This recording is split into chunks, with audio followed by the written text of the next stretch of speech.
podcast. You can catch us on Spotify, Amazon Music, Iheart Radio, and any other podcast app that you use. I have a special guest with me.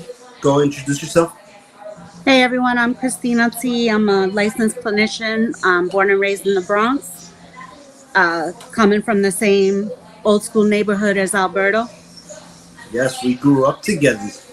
Mm-hmm. I never, uh, I never knew.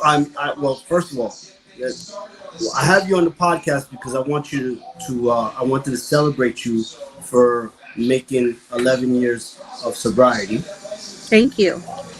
And through all these years, I mean, we've probably known each other for like, I'd like to say maybe like 30 something years. Mm-hmm. I didn't know you had an issue. You had an issue with alcohol. So when the sobriety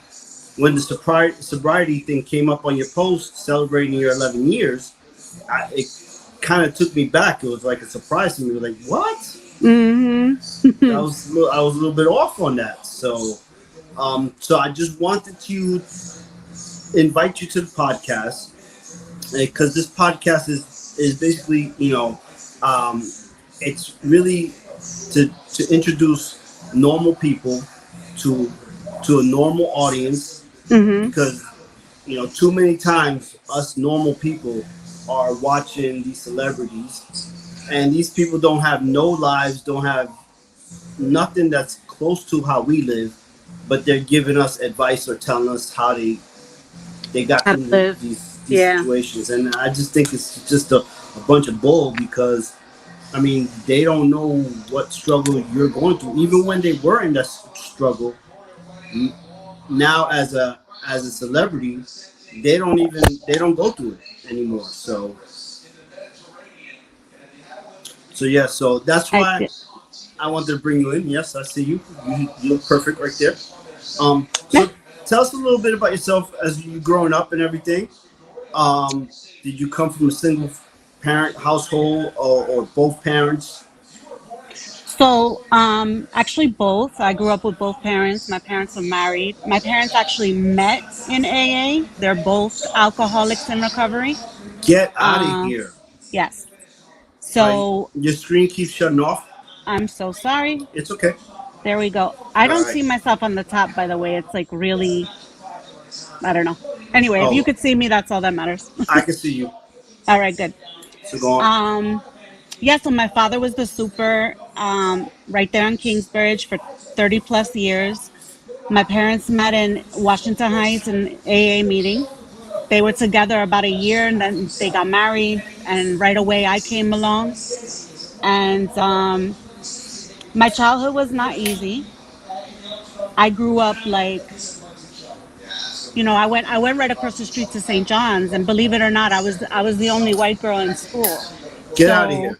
Because yeah, yeah, yeah, I had a couple of friends who went to St. John's school, and yeah. there wasn't a lot of colors in there when some of my friends went there. Oh, well, it wasn't like that for me. Okay. Which was fine. It's just like I just got a different side of like knowing what it's like. I will never say I know what it's like to be colored, but I know what it's like to be a minority, meaning, single from different from everybody else in this situation.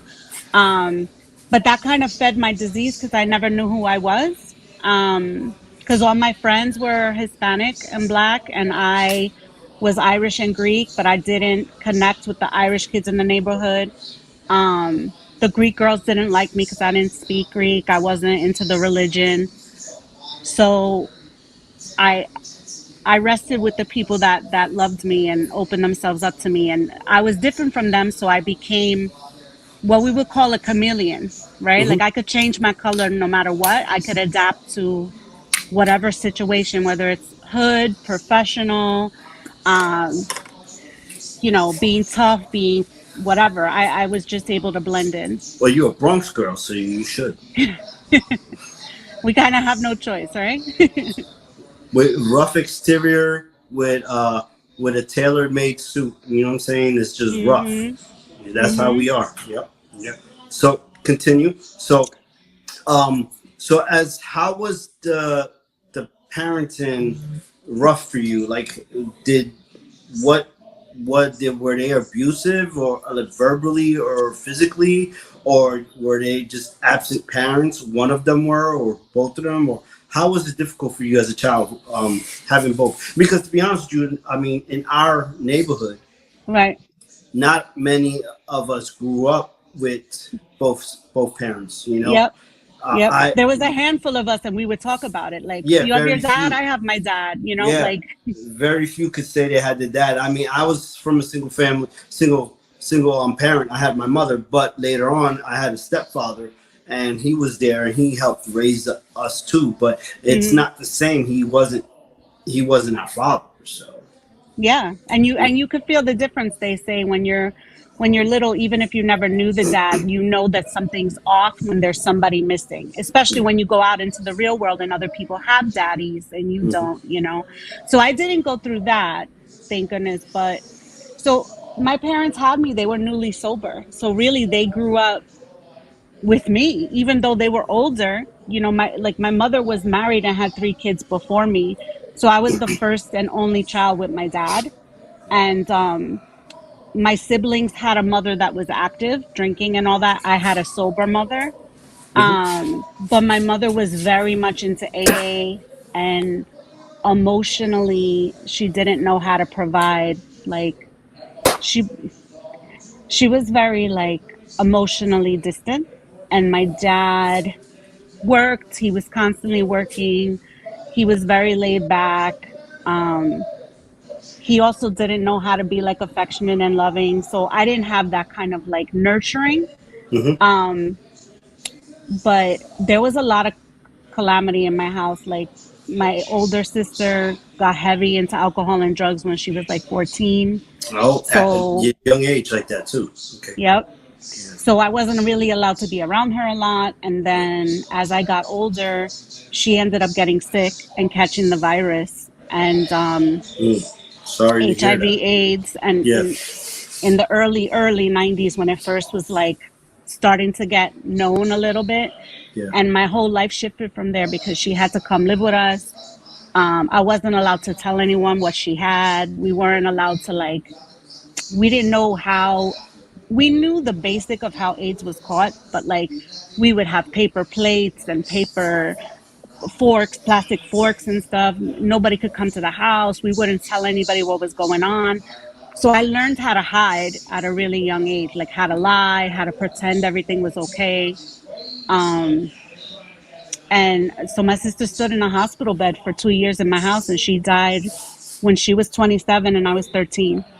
So, And mhm. sorry to interrupt you real quick, but I mean, like, how did that play out with like you and your friends growing up and stuff like that? In school and stuff like that. Like, how did that take effect too? Oh yeah. Like with your friendships and stuff like that. Well, yeah. So like I said, I wasn't allowed to have people come over because Yeah. they didn't want anybody to see that. Hmm. So I had a couple of good friends, best friends growing up. You know them. Hmm. And they knew what was going on, but it was only two people that knew the real deal, and everybody else, it was just, I acted like life was okay. Yeah. And I remember that, like, because I grew up with parents in alcohol in AA, my parents couldn't afford babysitting when I was little. So I grew up in these meetings. I was in meetings nonstop. So I was hearing What? so much stuff growing up: Wait alcohol, up. So drugs. you was in meetings even Yep. before you even touched alcohol.